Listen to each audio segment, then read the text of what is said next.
Hello. Welcome to the Weltbet channel. After the defeat in the first round of the Champions League by Dinamo Zagreb, the Chelsea management dismissed Thomas Tuchel. The German spent exactly 100 matches as the head coach of the Londoners, won the Champions League, the UEFA Super Cup and the FIFA Club World Cup.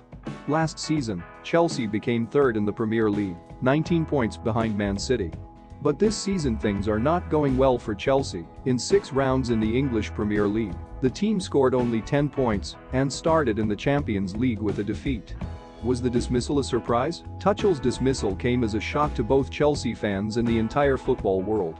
Back in May, Todd Boehly stated that he would rely on Tuchel's opinion when buying and selling players.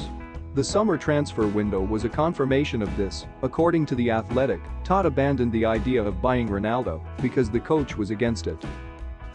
The most striking fact of Thomas's trust was the information about the extension of his contract with Chelsea. Di Marzio's student, Nathan Gissing, said that Boehly was preparing a new agreement for the German, which would keep him as head coach until June 2026. All these actions shouted about one thing: the new leadership is ready for a long work with Tuchel. And today Thomas was fired. What went wrong? Matt Lowe from The Telegraph shared a number of insiders. The first 100 days of his reign at Chelsea caused the management to have doubts about the German. Tuchel turned out to be a very private person, while Boehly intends to make openness and communication a key principle of the project. The Guardian adds that Tuchel isolated himself after the dismissals of Granovskaya and Sech, with whom he managed to work well during his first year at Chelsea. The owners hoped that the coach would become a link between the players and the management. Boehly believed that through Tuchel, the parties would be able to ask each other questions, set common goals and solve any tasks.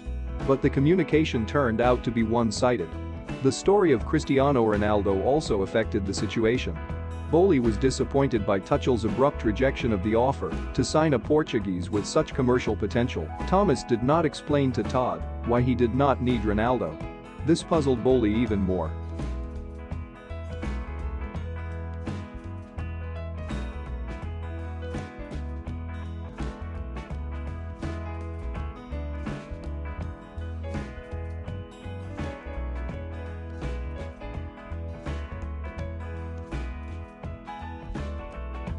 According to Simon Johnson of The Athletic, Tuchel was unhappy that administrative matters were distracting him from coaching.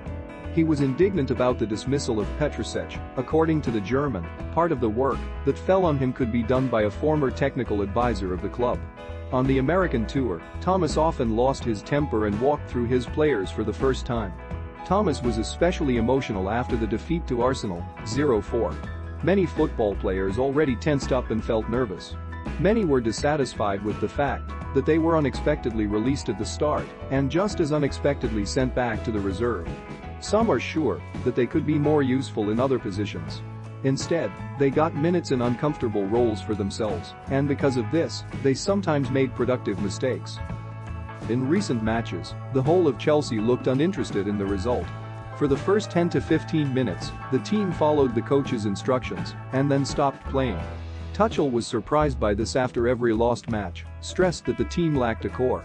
Defeat to Dinamo Zagreb was no exception. When the team is playing so lost, when rumors about a problematic locker room are increasingly emerging, there is practically no faith that the coach will work for a long time. But the surprise in this decision is still present. It seemed that Tuchel would be given time to correct the situation. In the summer, Londoners spent about £250 million, the most in the English Premier League. But on the field, the situation only worsened. 4 at once, Raheem Sterling, Conor Gallagher, Marc Cucurella, Kalidou Koulibaly, were forced to integrate into the squad immediately. The last 2 are without a pre-season. This is a significant part of team ties. And all this happened against a background of a search of schemes, which also hit the usual connections. Due to frequent injuries to N'Golo Kanté and Mateo Kovacic, Tuchel remained almost without options in the center field. This greatly affects the pace of possession and ball promotion. All the problems are interrelated. Injuries limited Tuchel's opportunities in tactical experiments, and it is more difficult for newcomers to adapt than in a situation when they come to a scheme that most of the team knows. Who will be the next Chelsea coach? According to The Athletic, Boehly has 4 candidates for the role of the new head coach. The favorites in the race are Graham Potter and Mauricio Pochettino. Bowley is ready to pay £10 million for the termination of Potter's contract with Brighton, and Graham himself would like to coach a team playing in the Champions League. Nizar Kinsella from Evening Standard adds, Potter's appointment can happen very soon. Last season, Potter's Brighton finished in the top 5 in all pressure metrics, for some in the top 3 in general, in 4th place in possession, 8th in accuracy of passes, 6th in strikes, in the same place in allowed strikes. Simply put, stylistically, the team is as bold as possible, as far as it is possible in the Premier League, where there are top 6. At the same time, the result is also high quality. 9th place for Brighton is an excellent result. The minus is one and obvious: he have never coached a big club. This leads to a bunch of doubts that are typical for any such coach. Will he cope with the star locker room, the pressure of the media? Will he work with Bowley actively participating in the process? At the same time, Graham definitely deserved a try. Chelsea are not the first team to be actively interested in them. Tottenham and Manchester United definitely considered him in their search. Thanks for watching. Subscribe so you don't miss our new videos.